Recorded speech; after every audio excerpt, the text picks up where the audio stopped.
yeah, a lot of flanking that Oasis needs to do. Well, on the side of Sunsparks, Sunsparks has a more traditional front-to-back team composition. Mhm. It's just that a lot of the execution damage will need to come out from Haze on that Akali. So we have to see Sunsparks trying to get Haze ahead on. For the side of Konsi here on the Ashe, because Ashe is a very low mobile champion and it's going to be reliant on towards Ace and Nastro and Mjan to make sure that he's well protected.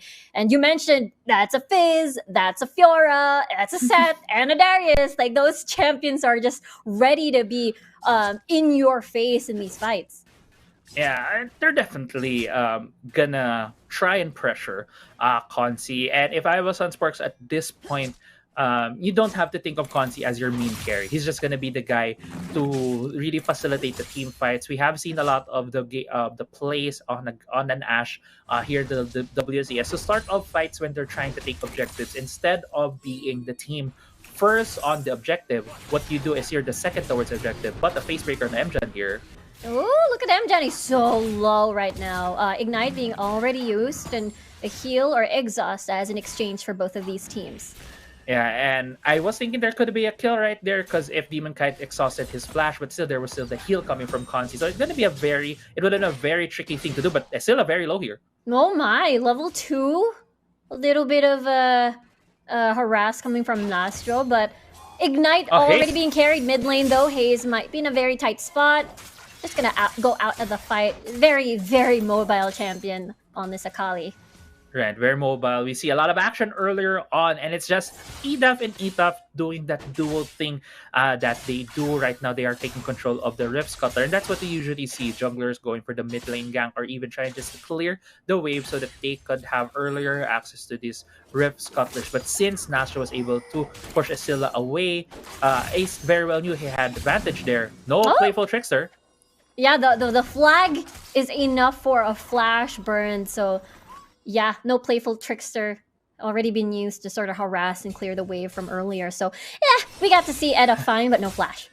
Yeah, in essence, there's, I believe, yeah, one flash. I thought there were two flash already burned in this game, but yeah, one flash for Ida.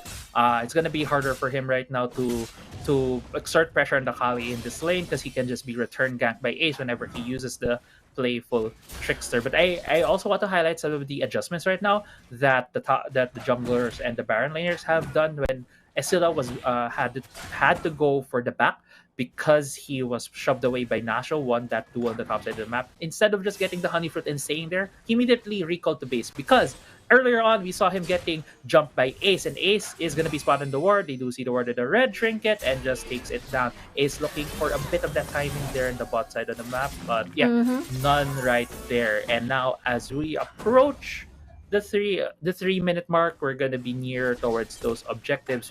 I do expect, as we set up earlier, that Consi on that Ashe would not be the team. Sunsparks would not be the team to be the first on the objective because it's easier for an Ashe to hit her arrow if she's the one outside of the field of battle.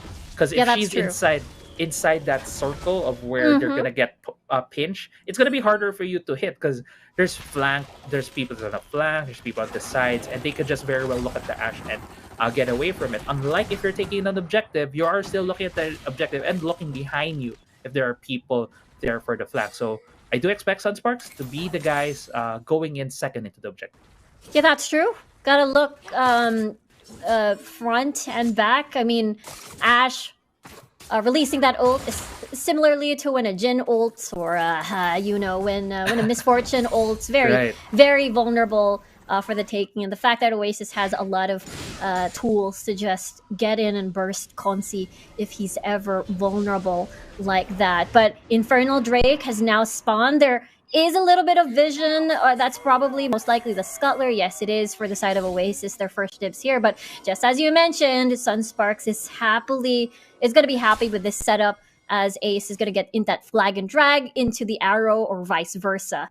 Oasis is going to be clearing the wave first before anything else, though.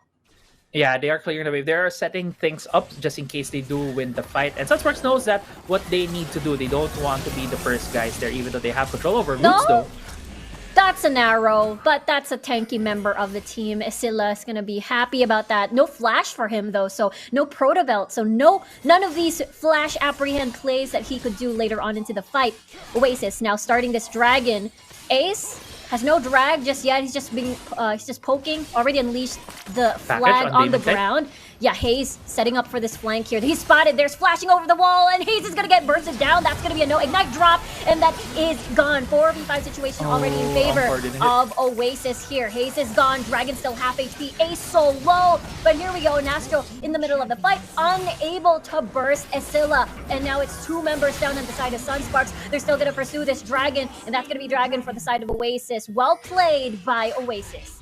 Yeah, OASIS just absorbed a lot of the pressure coming from Sunsparks. And what we were talking about earlier before the fight started, it's Sunsparks needing to use the Ash arrow to start a fight. And what did Consi do in the mid lane? He burned his arrow on Isilla, not even converting to anything. I think that was a crucial tool that they didn't have. And it just stop Sunsparks from getting a lot of these engages, even the Onkar not being able to hit, because the ideal setup right there from Sunsparks is they hit the arrow on the target, they are able to follow up with a flag and drag and an Onkar behind it to chain the CC. For Sunsparks, they lost one important tool, and OASIS Gaming was essentially just able to kite things out. Yeah, that was a really well-executed fight. Speaking of fights, over top lane, Nastro is very vulnerable here. He's the only one left. Emden unable to save his top laner. And there you go, another kill for the side of OASIS. This is going a bit bad to Urso, but another arrow on the bot side. Arrow from downtown. Hayes wants to kill. Flag and drag into the knockup, into the burst coming from Hayes, and they get a kill at the tower dive. At least an answer right there from Sunsparks. They're still able to pick up the first start of the game, even if the Herald is on the side of OASIS Gaming. They have elected to save that objective. Maybe gonna try to use it later in the mid lane, since they have already shoved that out with Dragon. Right now, both side lane turrets, one on the top side, one on the bot side, have fallen for each team. But let's take stock of where we are at this point, approaching 7 minutes to the game. 4-1 in kills, a 3.5k gold advantage for OASIS Gaming. And where is most of that gold? Where is most of that kills? It's on EDAF right now on this Fizz. He's looking very dangerous with a death cap already on him. Yeah, absolutely scary. It's gonna be another gank coming from EDAF though. Nastro gonna be in no man's land. Oh wait, Ace is here there's a lot of damage coming from OASIS. So even if he was there, it was a little bit too late. Yeah, I just got popped with the ultimate right there from ETAF, and it's one of those things that Fiora does very well. She goes very well against tanks because she deals a lot of true damage on your HP, though Hayes might be getting jumped right here by ETAF. No. He does have ult though, but decided not to use the Chum the Waters because maybe his assistance, his help could be used in the mid lane, but look at that. Rift Herald not able to get too much of the charge in just one. Yeah, just at least the tower is almost down, only a third of a way there for OASIS Gaming. If they do destroy that mid lane turret, it enables their team composition right now to just go into the jungle of Sunsparks. And what is so scary with what OASIS has is that fed fish, that fed Fizz can just go into the bush and just clean up any members from Sunsparks at this point because how ahead he is. That's why Hayes is the guy right now with the duty to go against this guy, because he's also an assassin, tries to just stop Fizz from going haywire. But we are now approaching, I believe, near towards the second part of the objectives, and Nastro might be getting jumped here again. Yeah, it don't stop here at the top lane. The party don't stop. Nastro so low. There's the Noxian Guillotine. Gonna smash Nastro to the ground, and that's gonna be a temporary 4v5 in the entire map. Could be a potential dive as Dragon is positioned over here, but no, there's Ace and Hayes already in the response.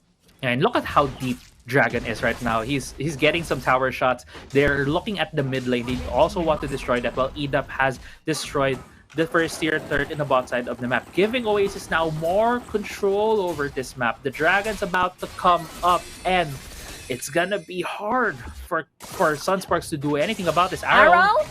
Woochoom! Okay, you get to ETAF over here. Are they be able to chase? Nope, the shuriken does not hit. As I don't know why I made that sound, Apple, but we can move past that because the dragon has fun.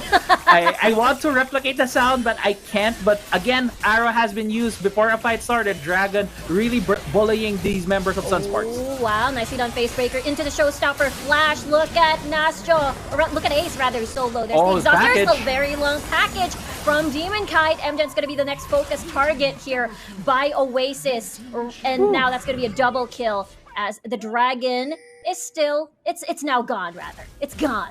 Yeah, the dragon's gone. Only Snasjo and Hayes left for his team. Bot side is being sieged right now by both members of OASIS. I'm not sure if Hayes can be able to defend this. Yeah, apprehend from the Shroud. Yeah, Hayes can do this. The Shuriken doesn't hit. No follow-up. Just gonna scare them away.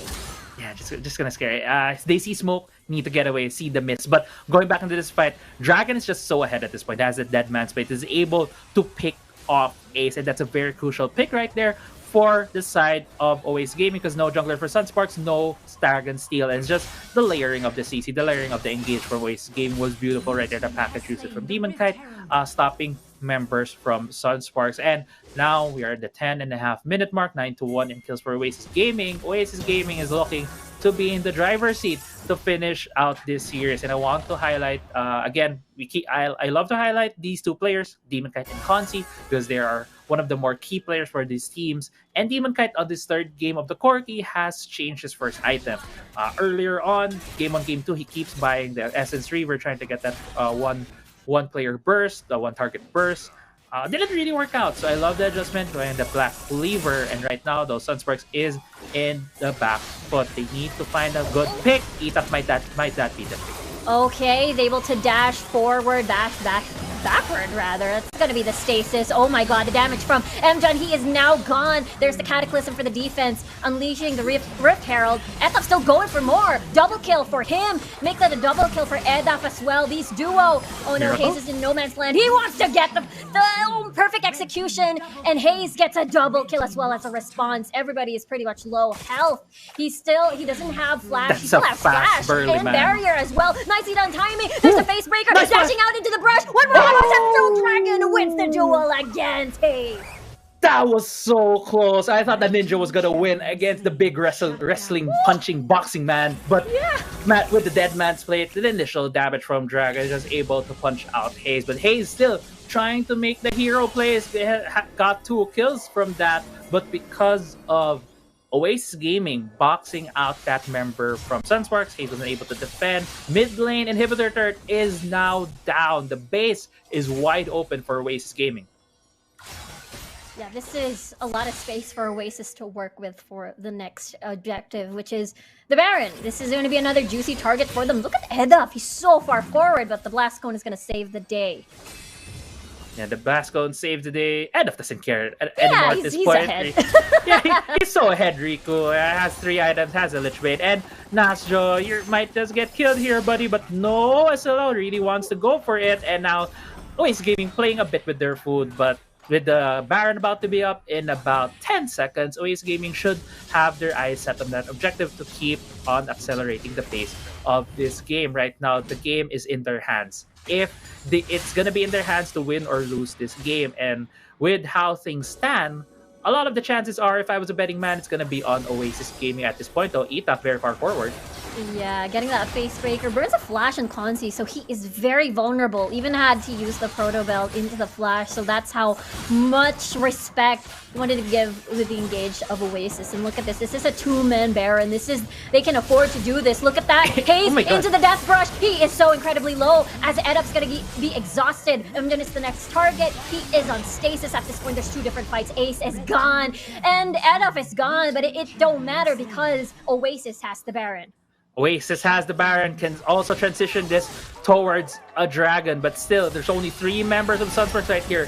Edap wants this. Grand challenge into the encore. Oh, he gets a kill and another. This is a 1v2 situation. Nastro is so low at this point. He just wants the silence. It's the Noxian Guillotine. That's gonna be an ace, and that's gonna be the game. Yeah, that's going to be the game. Congratulations to OASIS Gaming. They didn't betray any of our panelists today with the unanimous vote. It's going to be the series win for OASIS Gaming, taking this 2-1 against Sunsparks.